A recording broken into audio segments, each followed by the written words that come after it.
Hey, this is Dave Charles from Charles Wood Touch Up and Repair. I'm about to take one of my, sand down one of my faces of my doors. I always usually get warmed up on the back side, on the back side of the door first, and then I usually flip it over, and you're gonna see the whole process anyways.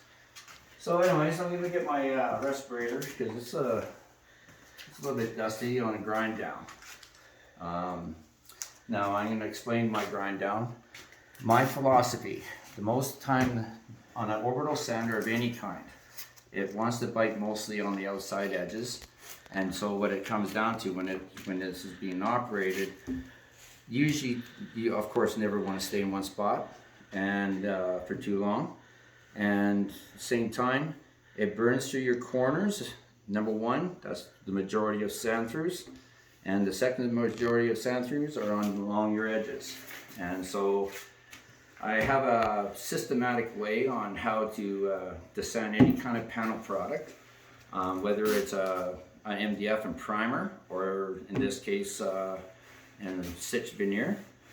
And there's not really much of a difference except for what you have to see in the reflection of light. When it comes to primed product, you need to be nice and get those micro pits, micro cracks, everything needs to go away. But in this case, we want to make sure that when I apply my stain, the stain applies evenly. When I wipe it off, it's all one tone color.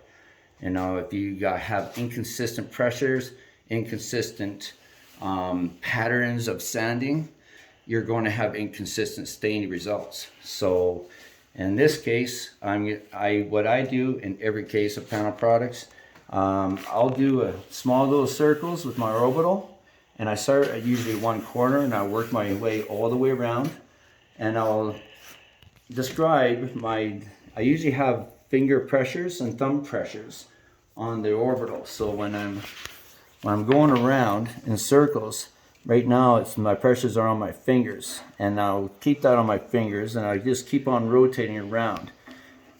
On a microscopic scale, I'm grinding down pretty heavy on my edges here. Okay, I'm getting them down to a certain level of burned down veneer, and it tapers gently towards this section, and with about half of the width of half the diameter of the orbital.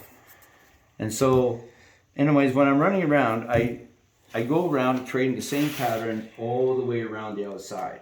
And then because of when I sand the inner part, I feather into what I sanded before, and then I have a lighter sanding, and then even lighter sanding, and then my final sanding.